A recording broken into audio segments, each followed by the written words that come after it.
They say that connection is the opposite of addiction. Connection has been the antidote and the remedy to the things that I've gone through and the things that I've experienced. Have you always known that that's something you really need? No, I had to find out the hard way. And you describe healing. What did that mean to you? It was a complete deconstruction of who I was to then build me back up again. When you put down the drugs and the alcohol and in my case the gambling, you tend to look for things that can replace that, and for me that's always been relationships. And that must be quite a hard one to deal with, because we're almost pushed to seek intense bonding quickly and so forth in the relationship world. That is something I'm still learning. I've always related that intensity to love, and actually the intensity comes from toxicity and game playing, and that's not love. Welcome back, listeners. Welcome back to another episode of Authentic Man podcast. And today I have with me a man who I got the opportunity to look deep into his eyes, into his soul, and to feel his lovely heart and this stillness and this joy and this radiating feeling of like feeling calm in his presence. And that was my first experience as today's guest. We were at a banquet for brothers and we were doing some eye gazing, and we stood in front of each other, and I remember thinking, I was like, I like this man. I like looking at this man first of all, but I like this man. And then I followed him on Instagram and see some of his beautiful work, and a man of such depth and interest, and I really wanted to grab him and get him on the podcast. So how are you doing today, Tal? I'm feeling good. It's been a while since I've done something like this. I don't know if I'm nervous or apprehensive, but I'm excited to be here. Those feelings, I don't know if you know this. I've read about this extensively, in that nervousness and excitement feel exactly the same for us. Yeah. I've always found that fascinating. Yeah, it is. It's just how you frame it, I guess. Yeah, exactly. I want to dive in about you. One of the things I saw pop up you did since we saw each other was this 24 hours of tattooing. One epic thing to do. And I guess the first question I have is like, not so much, actually, what kept you going in the moments when you were, 24 hours is a long time, and tattooing is like a really intensive activity. What kept you going in the moments when you were like, fuck this, man, I just want to go to sleep? I think the underlying reason as to why I was doing it was for Calm, a suicide prevention charity. And it's a cause that I feel really strongly about. So I kind of just took myself out of it and just kind of thought, this isn't about me. It's 24 hours. It's obviously it's a long time to be doing something consistently, but in the grand scheme of things, it's nothing, in comparison to, how one feels when they feel suicidal, certainly how I felt when I felt that way. So I kind of really just took myself out of it, and just looked at the bigger picture. And I had a lot of support from friends and colleagues and clients, and, everyone was really kind of spurring me on. So it definitely wasn't something I did on my own, which I find a lot in life. When you've got support from others and when you've got people kind of cheering you on, it makes everything a lot easier to do. Yeah. And support is that thing that I think often as men, we don't think we really have, actually. We need. We don't think we really need. Exactly. I'm reading a manuscript for someone at the moment, and one of the things he's talking about is this way in which we don't ask for support. Imagine it could quite easily be, now I'm going to do this 24 hours and no, I don't need any help, and you just like soldier through and make it painful for yourself, unnecessarily painful. But actually, I guess the question is what did that support bring to you, other than just like helping? What did it bring to you during that 24 hours? I think connection, really. I think that's the biggest thing that I generally need, I think, is connection from others and from my friends and my family and people that I work with. And, I think that's the thing that I need most. And that's what I get. And that's what I got, was connection. Have you always known that that's something you really need? No, I had to find out the hard way that that's something that I need. They say that connection is the opposite of addiction. And so through my experience with addiction, connection has been the antidote to, and the kind of the remedy to the things that I've gone through and the things that I've experienced, and kind of the malady that I had or have within me. Good. And how did your addiction kind of come to be for you? I'd struggled as long as I can remember, socially and kind of within myself, and never really felt comfortable. So I always had this level of discomfort. And when I was 17, I kind of found my first medication, I guess, which was smoking weed. So I started doing that, and that became my crutch. Something I did every day for probably about 4 years, and then I then found Coke, which kind of just blew my mind. You know, it made me feel everything that I didn't think I could feel. You know, I was never really chatty, I was never really sociable, and it kind of gave me those things for a very short period of time, and then it took away everything, and then I was left with constantly trying to chase that feeling and trying to fill that void that I guess I'd always had, but I just tried to fill it with stuff, and you know, that kind of instant gratification and that high that people talk about, that kind of happens quite early on, and then you're always chasing it, and then that just became my life for about almost 10 years, was just drug taking and gambling, and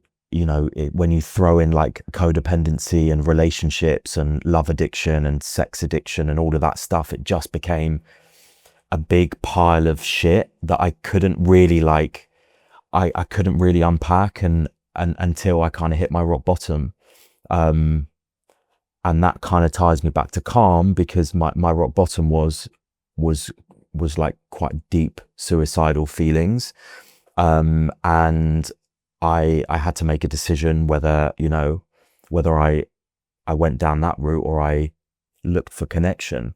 And it wasn't something that I knew would be the kind of savior. I just couldn't, to be quite honest with you, suicide felt like too much of a commitment. And I wasn't ready to commit, you know? So I was terrified and I was scared, and I made a phone call to my mum, which, you know, I probably a lot of us do in our time of need. And that kind of took me on the path of healing and the path of recovery, and kind of to where I am now. Wow. Yeah. Man, incredible story. God, and just like taking it all in but I guess the part of the humor there you said about the commitment, you know, it's quite a big choice. And yeah. to go, yeah. And I didn't like making choices. I was so irresponsible and didn't want any sort of responsibility or big decision making, or I just wanted to kind of sail through whilst taking drugs and whilst kind of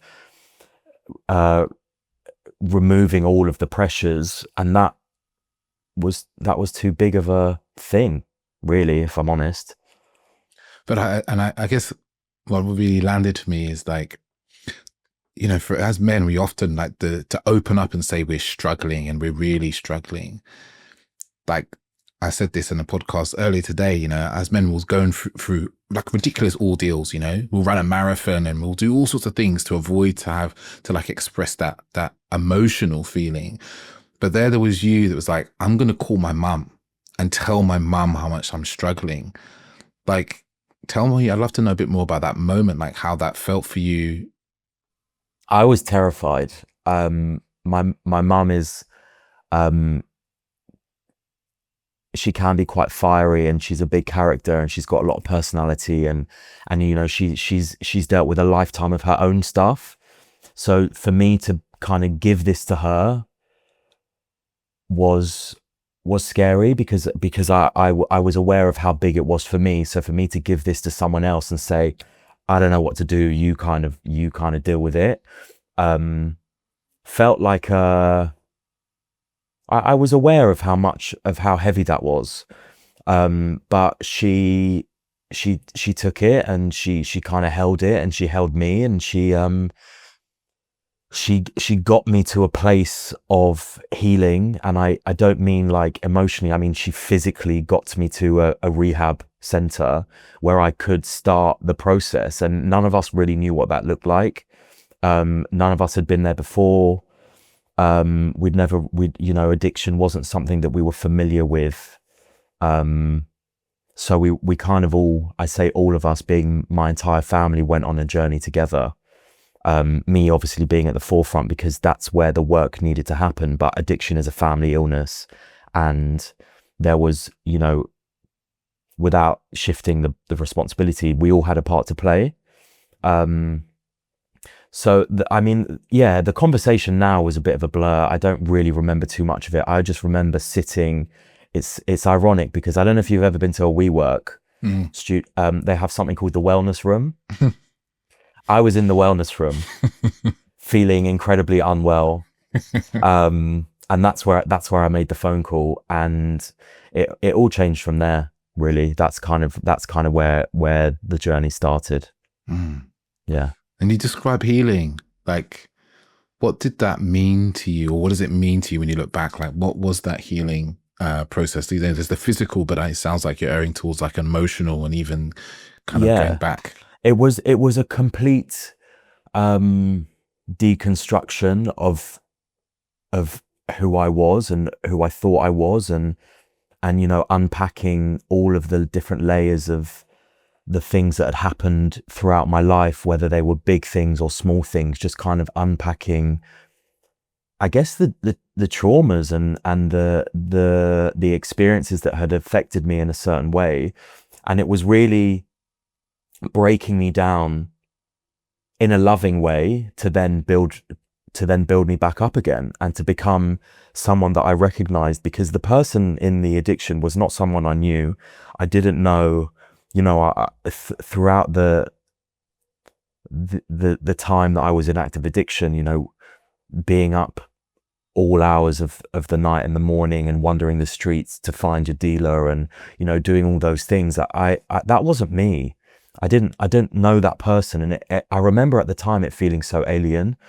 But because I was in the grips of it as much as I didn't really have a choice. And so there was a big part of kind of accepting that the things that I had done and the things that I'd experienced were not because I was a bad person. It was because I was just sick.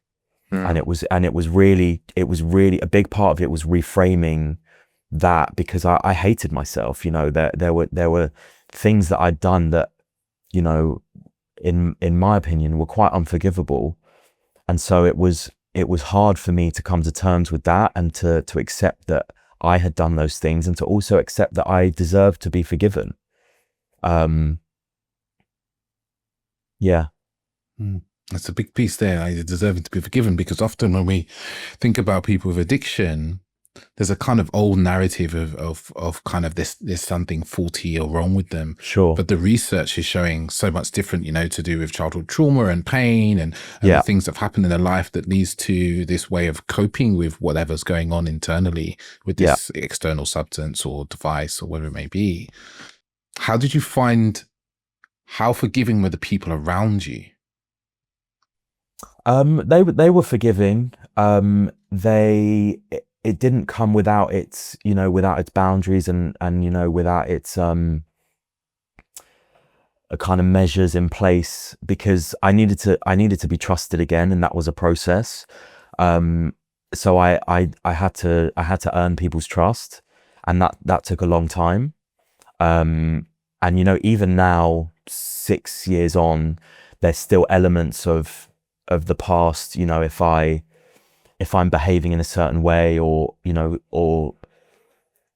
things come up,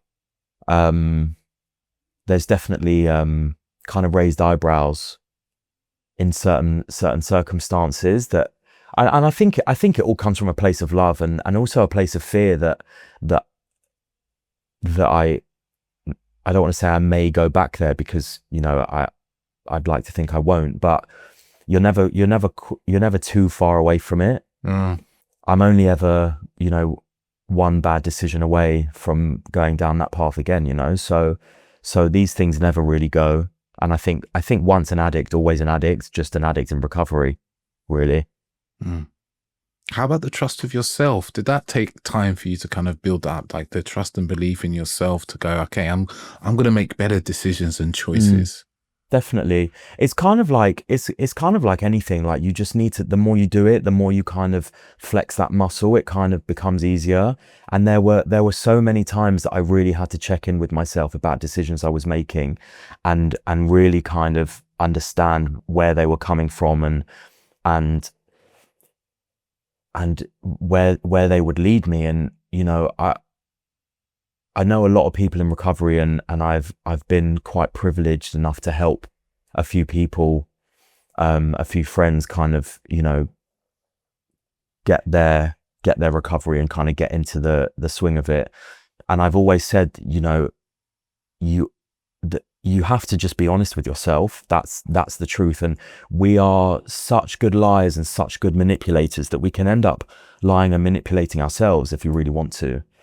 And so when you're doing something or making a decision, or or going to an event, or being around certain people, you really have to just, and I know it sounds so simple, but you really have to just be honest with yourself. And if there's any part of you that thinks that it's a bit of a red flag, then you have to listen to it.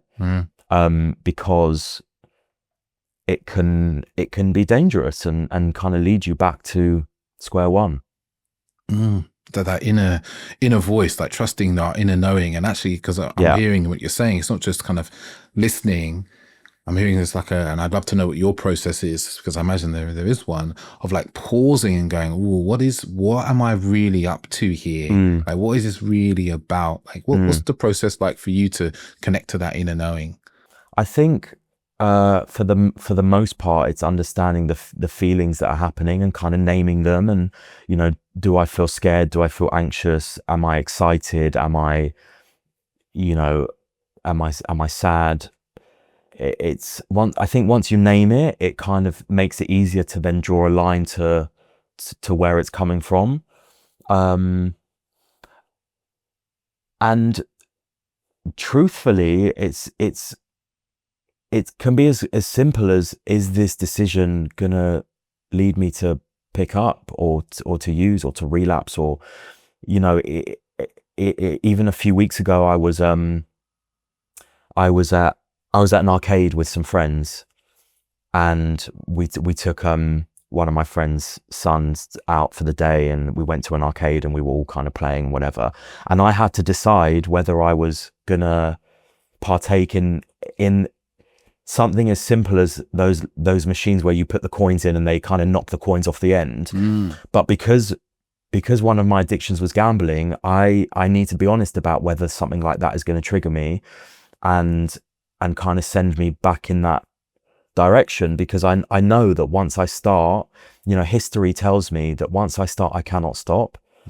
So I need to do everything in my power to not make that first move, really. It's quite a deep self, and not just self-awareness, but like of the moment of like, oh, what's this? There's something in front of me. I think of those little machines, and you put the 2 Ps, 1 piece, whatever, and you stop and you stop before it and go, what's the purpose of me doing this? Where am I trying to go to with this? And what could be the consequences? It's like a slowing down I'm really hearing. Like, and it's a playing the tape forward, it's kind of thinking in your mind what the next steps are going to be, and kind of going as far as the outcome, and just ensuring that you're staying safe, and if you're truly honest with yourself, you can follow those steps one way or the other. Your experience will tell you what needs to take place for you to end up where you don't want to be. So it's just an avoidance of that, really. And that's obviously in its simplest form. Because there's like, often in our psyche, there's these competing voices for direction. There might be the inner critic that's like berating us for even pausing and, being silly. And there's a part of us that wants to be more hedonistic or whatever, the multiple parts. How do you find a kind of, center place almost where you can observe and listen to those different parts of you. I think it comes with practice. I think that, you know, I've been kind of doing it for so long now that it's really second nature. Like I tend to live in that space between each of them, which, you know, is not always positive, because it means that, you know, even the positive things, you know, the excitement and the joy and the fun, you know, I almost need to think about it before I engage in that as well. So it definitely limits, like, you know, it definitely limits spontaneity and kind of those like instant emotions that you can get. But, you know, it keeps me safe and it keeps me grounded, and it means that I can live well and, you know, not be unwell, really. Yeah, but it's quite the deep work to be really that present. There's a presence that comes with this that, you know, so many people really struggle with impulse control and making bad decisions. And obviously this has kind of been forced upon you to some degree, but like there's this presence that you have cultivated to, like, not just be here in the moment, but also to some degree, it sounds like, to play, as you say, play the tape forward, but not just from a catastrophe point of view, because that's what the mind loves to do, you know, think of the worst case scenario, but looking at things from this kind of quite grounded, neutral place and be like, okay, how's this action going to take me forward? If I talk to this person in this bar, where could this lead? It's kind of like an emotional sobriety. You know, a therapist that I had would describe it as an emotional sobriety, and that is kind of living sober without the use of not just drugs and alcohol, but also the behaviors that can kind of trigger that kind of drunkenness without the substance. And that is about making bad decisions as well, you know. Just like seeking intense emotions. When I think of the, you know, emotional drunkenness, is like seeking intense emotions, like lust, or like zeal, excitement, and we do that often through a thing. Got it. Okay.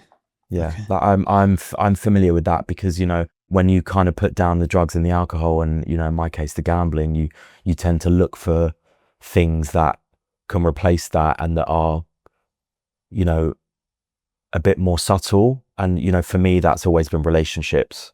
That's where my addiction plays out now. So, you know, it's about that emotional sobriety within those circumstances.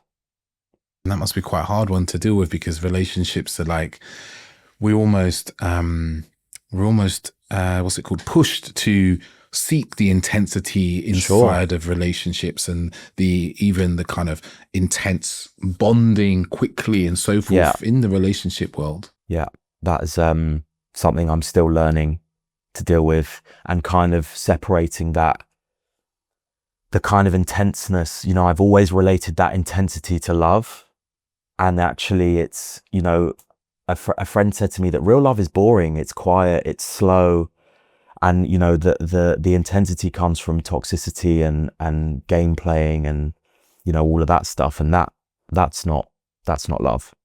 So that's something I'm in at the moment, you know, working on and trying to figure out.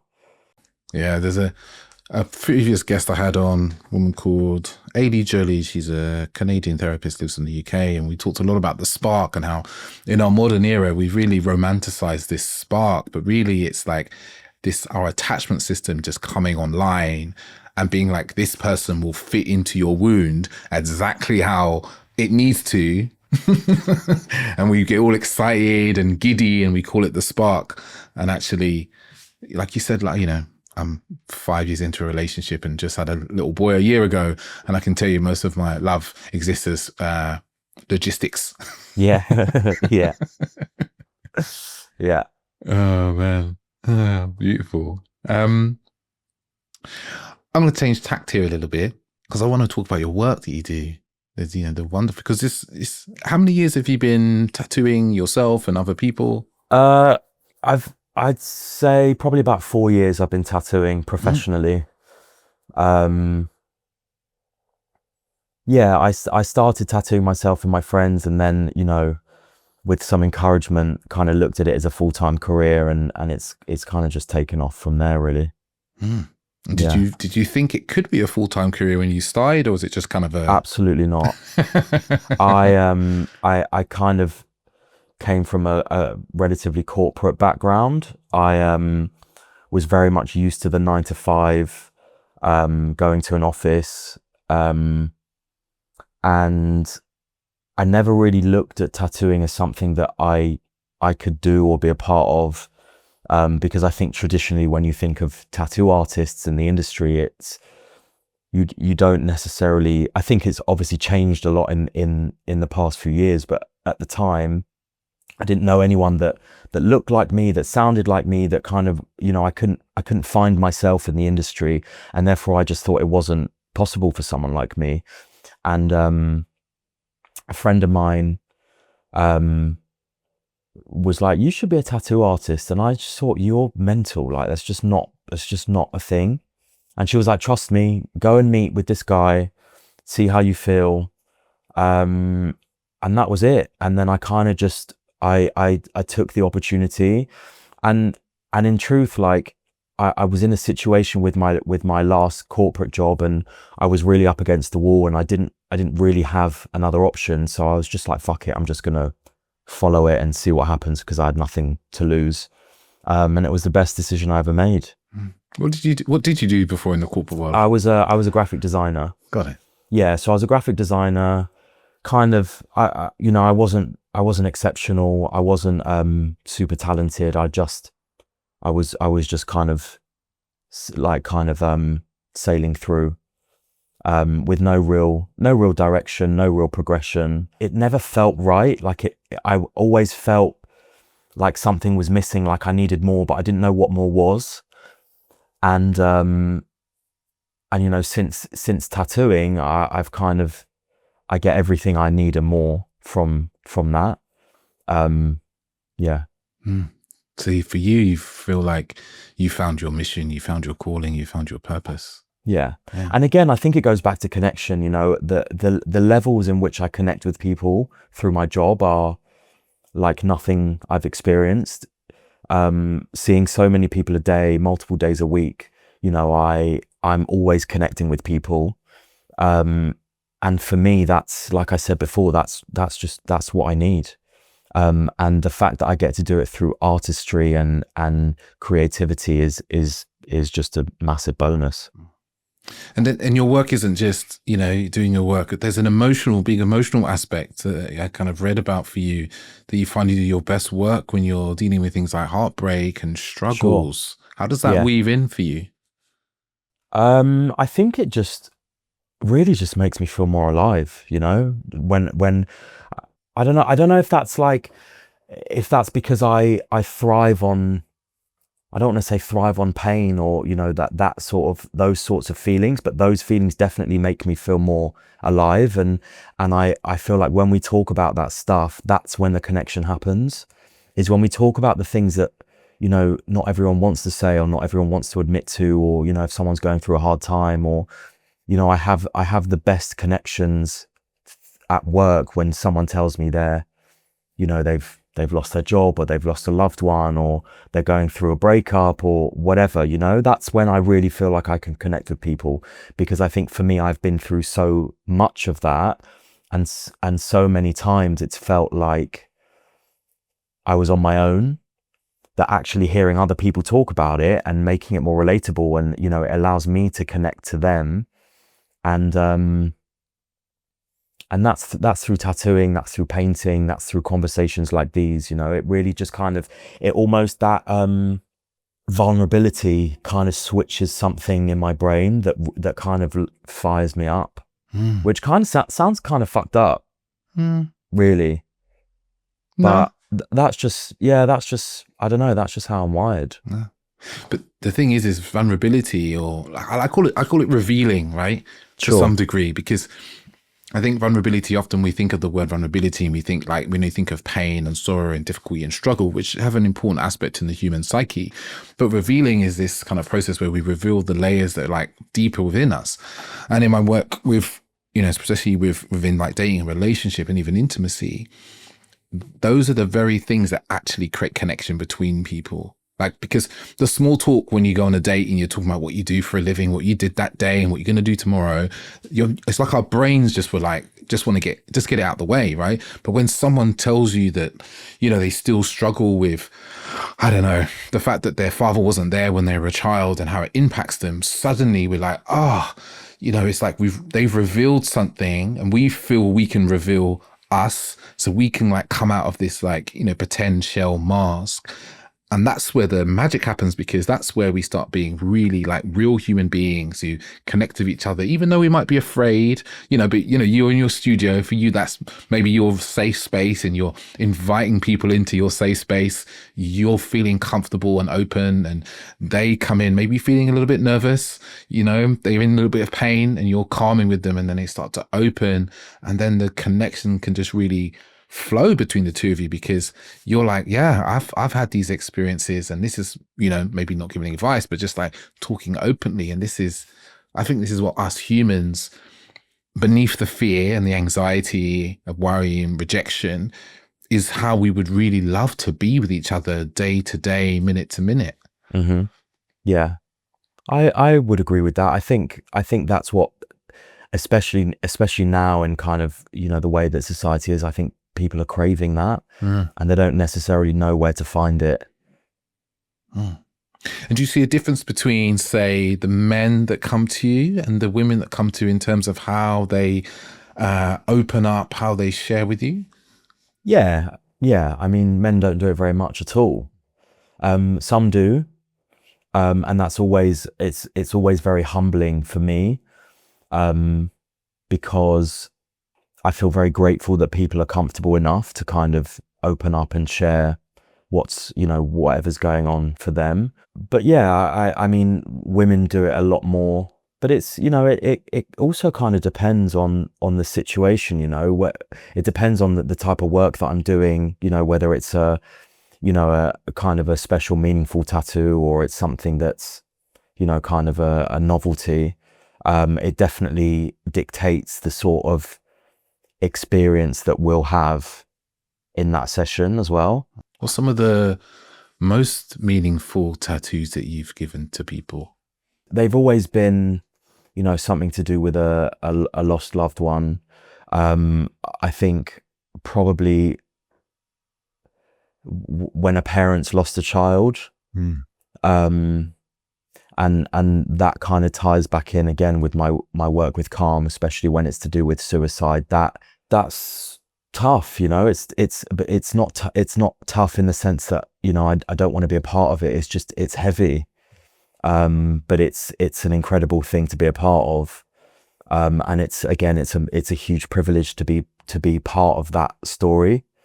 And not just a parent and a child, but, a sibling or a friend, or, when it comes down to, I think losing a loved one through illness or through age or any of those things is obviously tragic. But when it comes to suicide and kind of knowing that a choice has been made, that's what gets me. Because again, I've been there, and I know about that choice. So I know, some of the emotions and feelings that have kind of gone into it. And do you feel that enables you to be able to kind of really hold space for that person because of your own kind of intimate experience, Definitely. both through the thoughts, and if I remember rightly, you've had a family member as well Yes. commit suicide. Yeah. So you've kind of been on, on two sides of it. Sure. Yeah. I'd like to think that I'm quite an empath. I really, I feel the energy around me and feel what people are feeling, and I'm able to kind of make changes and adjust and kind of create a space for them. And it just allows me to really give them the best possible experiences. If someone, I had a client the other day that said, I just want you to know I've got OCD, so I find making decisions quite hard and stuff. And for me, say no more. That's the privilege. I am able to exercise my empathy my patience and things that I don't always get to exercise in the day-to-day world, and I'm able to give you that experience in my safe space. And because I feel safe and because I know my surroundings, it allows me to be more comfortable than adapting to other people's needs. Does that make sense? Completely. Yeah. Cause like, you've got your space that you know really well. Yeah. You know the dimensions, you know where everything is. You're totally comfortable in that space. They may come in feeling not comfortable and they might need certain things, but you know where everything is, both, physically and even to some degree energetically. Sure. And it's just easy to guide them into being more comfortable, more regulated in the space with you. Yeah. Cause if you ask my family, they'd say I'm not a patient person at all. And they'd say they always laugh when I talk to them about my clients and, my returning clients and, the feedback that I get from people. They're like, they don't understand that it comes from me, but because it's my space, I'm able to be the person that they need me to be. It's quite a skill that, that's it's like a real deep attunement to each and every person that comes through the door. Each energetic signature that comes in, and just shifting how you're being just to bring out the whatever they need in that moment. It's exhausting, it's tiring because I don't necessarily have time or space to kind of deal with my own stuff. If I'm having a bad day, if I'm feeling tired, if I'm feeling anxious, if I'm feeling stressed or sad or whatever, it's kind of like I have to then push that to one side and really focus on the client, because it's in that moment it's not about me. And that's something I've had to learn to do, because I think I feel things so intensely that those feelings can often overwhelm me, and it can sometimes make me a bit selfish and make me not really aware of what someone else is dealing with. But to be the best artist that I can be, the tattoo is such a small part of the whole experience that it's the greeting, it's the kind of listening and talking and guiding and stuff, that actually the tattoo is the last bit. It's all of that stuff beforehand that really is, in my opinion, what makes me successful, is because I'm able to give them that experience. And the experience is like a ritual, right? Like any, I studied Tantra for a number of years, and one of the things we studied was tantric ritual. And it wasn't until I kind of went through these few weeks of learning, you start to see where there's ritual everywhere in our lives. I remember when King Charles was what do they call it? Coronated? No, he was sworn in or whatever it was. There's this whole rituals that's going on to tell the world how important this man now is. All the people he went to see and the way they greeted him. And I just see the power in ritual, because it brings in, it kind of harnesses an energy towards a particular focus and point. And as he described the kind of ritual of tattoo, that's also what you're doing, right? You're harnessing the energy of what's going on with this person, bringing your own energy and then focusing it towards the outcome, whatever that is. It might not just be a tattoo. There might be I imagine there's a feeling and a sense that people want to be kind of embodied with their tattoo. Definitely.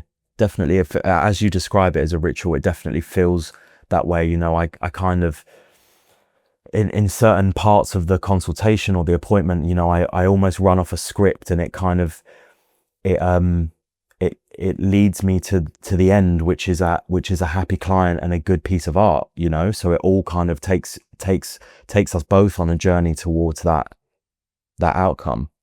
And then you mentioned before the skill of kind of parking your own feelings and emotions. It's quite a difficult skill. It's a relational skill of being able to be like, this isn't about me. We can park that. But you say that hasn't always come naturally to you. Definitely not. Right. Still doesn't. It's still a kind of a daily practice, depending on what I'm going through.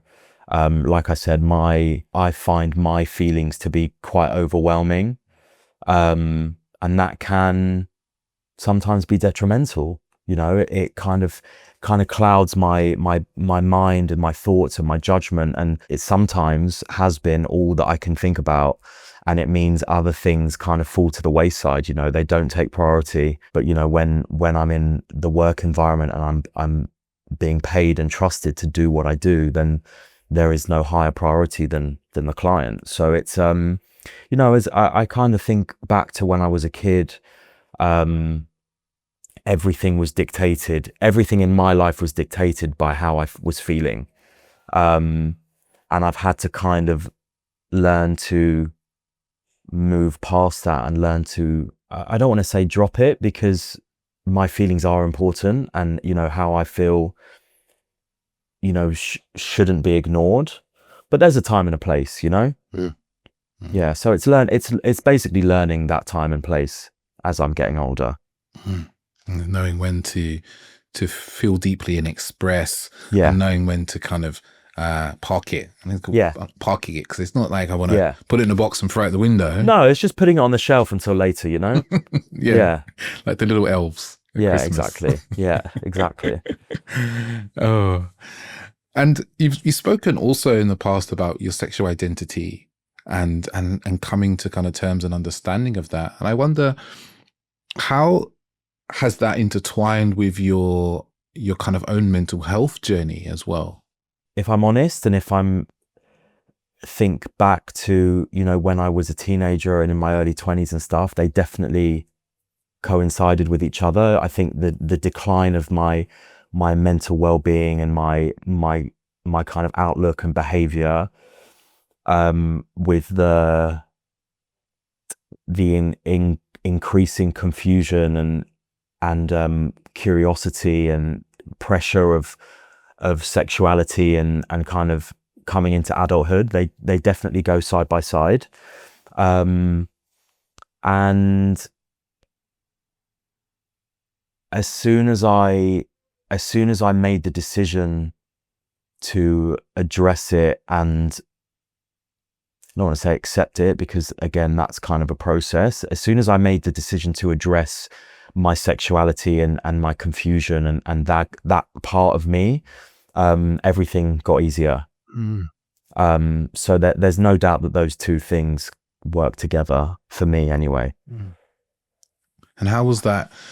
Because there's the internal acceptance, and then there's externally kind of giving that to people, expressing that to who you are to people, and them accepting it, because we still live in a world where ultimately, especially for men, the world is still quite homophobic when it comes to men, and especially different cultures are worse than others. I come from a Jamaican background, and our culture is not welcoming at all to gay men. How was that as an experience for you to kind of take that outside of you and bring it into the world? I've always said the biggest hurdle was me. Once I kind of got over, I kind of took my ego out the way and kind of accepted it. Everyone, I was perfect. I couldn't have asked for a better reception in kind of my, I don't want to say coming out, because it didn't feel like a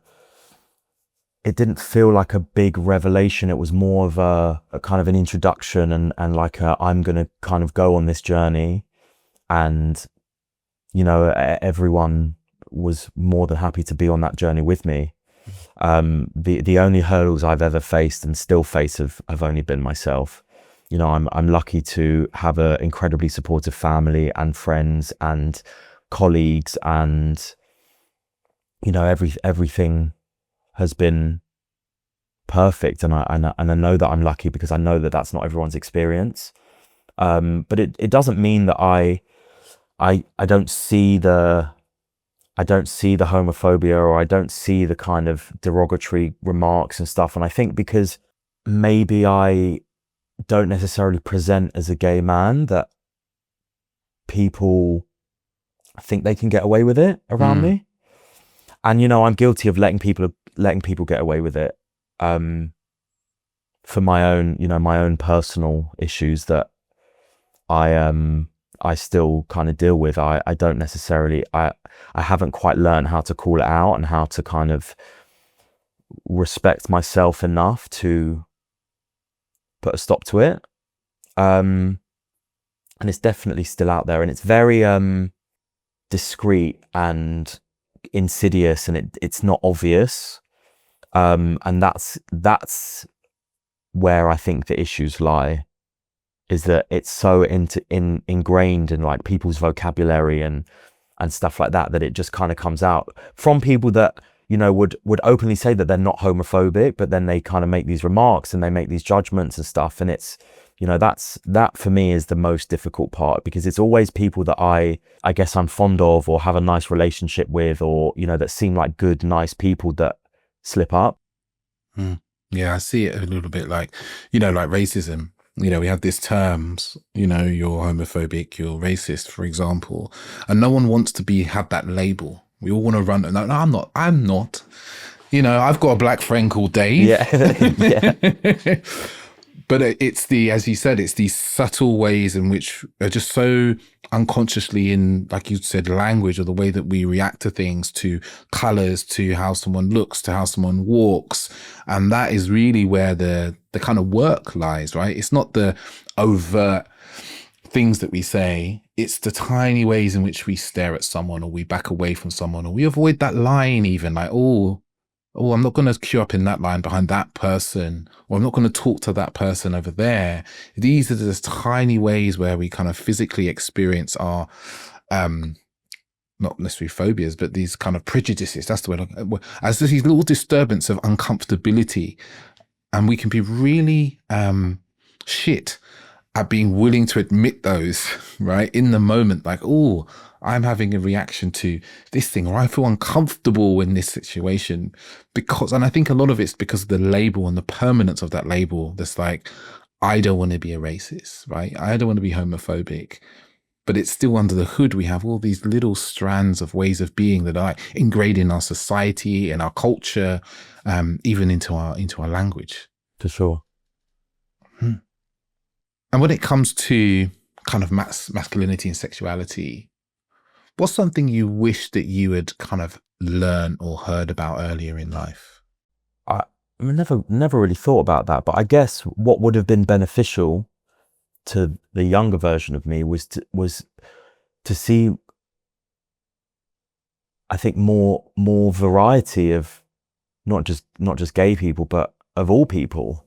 You know, I think when you think of someone that's gay, you think of flamboyance and kind of larger than life, and, you know, all of that sort of stuff, especially when we look at, like, I don't know, people in TV and presenters and all that sort of stuff. And I think I struggled because I never saw myself, and so therefore I couldn't relate to those people, and I didn't want to be those people, and therefore it just made the whole process a lot harder. So I think seeing a wider variety of people of all things would definitely have been beneficial, for sure.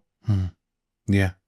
It's like the benefit of, what do they call representation? Yeah, Yes. Is it representation? Yes, You know, exactly. when we see representation, it's like the kind of glass ceiling gets smashed. Like, okay, Yes. you know, we've seen Barack Obama be the first Black American president, and, you know, you can be pretty sure they might have another one in the next 50 years. Yeah. But like you said, to have gay men who are not obviously gay, Yeah. who are just whatever the words Who are just themselves, you know. Yeah. They just are however they are, and they're not, you know, not trying to be something, or not trying to be something, just normal, you know, your normal everyday kind of people. Not trying to play into a persona or avoid a persona. Exactly that. Yeah. And I think that's something we really lack, is this diversity in. I think it's something that's really shifting in the modern day Definitely. era. You know, like, I'm 41 years old now, and, you know, sometimes I watch TV and I'm like, I've watched certain programs, you just like, I call it the diversity package. And I don't mean it in any sort of derogatory term. I'm like, this program, they got the diversity package, which is great. And I imagine, you know, I always think of certain people in the UK who would be very angry by seeing these things, like, oh my God, or there's too many gay people on TV, there's too many Black people on TV, they're angry about this. But what they don't see is that message of all people being welcome on television sends a message to those little boys and girls who are disabled, who are gay, who are Black, who are whatever, right? That they can be that person on TV, and it's not, they have to be somebody else to get that opportunity. Definitely. I'm going to change tact again, because I was reading that you were diagnosed with autism at quite a late age. Yeah. How long ago was that now? Must have been 2, 3 years ago. Hmm. Yeah, I got an ASD diagnosis, which, for me wasn't a surprise. It was something that I had felt for a long time. I think socially and the way that I kind of interact with people, and that's probably where it manifested for me. That was a big shift, to kind of get that diagnosis and to kind of explore what that meant for me, and really look at how that impacted me in the past, and how that still may impact me now. Hmm. My younger sister also had a late diagnosis. This back end of last year, Okay. actually. How did it impact you? You said, like you said, how did it impact how you looked at Um, past events? I was quite sad initially. I definitely felt like quite an intense sadness, because I just felt like maybe, I had a really difficult time at school. Like I said, always struggled socially. And I guess maybe if the awareness was there, that things would have been different. I don't know. I don't know if that's true, but I definitely felt a sadness towards the younger version of me that struggled so much. And then I also felt quite a lot of gratitude for my siblings, and that came about because one of the doctors said that because I'm the middle of three, well, two, I've got two brothers, I'm the middle. I've got a younger sister as well. She came along a bit later. And me and my two brothers are all very close in age. And one of the doctors said that because we were so close in age and I was the middle, I was really able to kind of use them and kind of take their lead socially. I kind of learned from them, and they protected me a lot socially. They'd always let me hang out with them, come sit with them at school, and like all of that sort of stuff. So it made me quite emotional and grateful for them to be able to have that experience. Although it wasn't always easy, and I didn't always feel, I don't want to say unwelcome, but like, I was an annoying brother that wanted to be with them all the time. So I get it. But I felt lucky to have been a part of that, to kind of make things easier. Hmm. Yeah, to have that kind of, not just the buffer, but like the support, like the continual support of you, because so many kids, their school becomes like a horrendous place for them to be, Yeah, loneliness, and that continues into adulthood yeah. often. But for you, it sounds like your brothers were there as like they're really supporting you, They being didn't there for always you. want to, but they definitely did as much as they could, for sure. Oh, how funny. And is there any influence this, like having the diagnosis has made sense of kind of even the way that you like to do your artistry?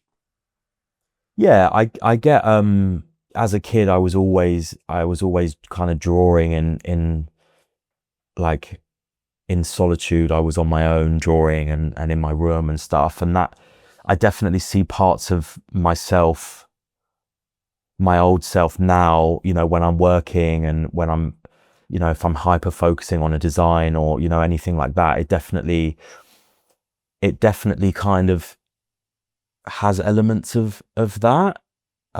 It's kind of hard to say. Um, and there's also elements of my job that really don't lend themselves to having ASD, being in like a busy, loud environment all the time, talking to loads of new people all the time. So I find myself masking a lot, and kind of like, if I hear, another artist talk in a certain way, or start to say certain things, and I find myself picking that up and kind of using that putting that in my toolbox, and using that, and kind of learning from the way that other people communicate and socialize and stuff. I definitely find myself doing that. But I think, if anything, I'd say the way that I practice my art now is quite counterintuitive to the diagnosis, really. Mm. Yeah. How do you practice your art now? I just mean when I'm at work, being amongst so many people and having all of these conversations and getting quite overstimulated and absorbing so much of the energy and stuff, it like I said before, it leaves me feeling quite exhausted. So I need time to recharge and kind of gather myself, and that then again impacts me socially because I don't always have the energy to then go out after work and socialize or do things on my days off, or so it's can be tough. Like Yeah. taxing is a word that comes to me, but then there's also the kind of counterweight that you said numerous times about like connection is such a kind of cornerstone to your life Yeah. now, and And it's kind of like I don't know what the word is, but it's kind of opposites, like the work itself is so tough, but then it's what I need. There's a core part of me that needs it, so it's just trying to find that balance, and sometimes I end up not engaging outside of work because I get so much from work. So it's trying to find that balance, which again is just an everyday struggle, yeah, the work is so fulfilling and so nourishing, but also so taxing and exhausting that Yeah. you could almost, it sounds like, and you correct me if this is wrong, it's almost like you could just work and be so full for life. That's exactly it. Because I get so much from it that all my cups get filled, apart from romantically, which is a whole nother conversation. But at work, like I get so much from it that when I'm done, I don't feel the need to do anything. But then obviously that has an impact on my relationships and my friendships and, all of that stuff. So it's still a work in progress. Yeah. And last one more question. If you could go back and tell little Tal something, 12, 14-year-old you, got a smile on your face like you've done this many times. Yeah. What would you want to impart on him? I think even though I've answered this question a few times, I think my answer changes every time. I think today what I would say is that kind of own who you are, and don't be scared of who you are, and kind of step into that power and that sense of being, because there's no one else like you. There's no one else like any of us. We're all so individual, that just be individual and be proud of that. And I was always so scared of standing out too much, or being too individual, or not being like anyone else, that actually I think obviously as a kid, it's no one wants to be the black sheep. You don't want to be left out of the herd. You want to, there's safety in numbers and all of that. But I think as you get older, it's a special thing to kind of to be different and to, stand on your own to some degree. So I would say that. Beautiful advice. Beautiful advice. Oh, well, thank you, Tal, man. It's been a real pleasure talking to you. Thank you. Learning a lot more about your story. And I'm sure the listeners are fascinated where they can come and have a session with you, or anything else you've got coming up in the near future. Yeah, no, it's been really great. Always working on stuff, trying to give myself a bit of a break. But yeah, listen, I love meeting new people and having these conversations, and yeah, so thank you. Perfect. Where can the listeners find you? On Instagram at Tal Booker. Nice and easy. Yeah, nice and easy. And I highly recommend listeners go over there and check out the many designs and work by Tal. It's really stunning. Really stunning. Some like beautiful messages as well. That's one of the things that really stumbled. Like some of the messages that people ask could be, inscribed on them. It's just like such poignant and important messages for life. Definitely. Yeah, fantastic. Well, listeners, if you've enjoyed this episode, please send it over to someone you know. There's probably someone in your life that could really do with hearing this wise words from Tal and through his experience, to share the love. And all I'll say is thank you to Tal, and thank you to listeners. Ciao, ciao.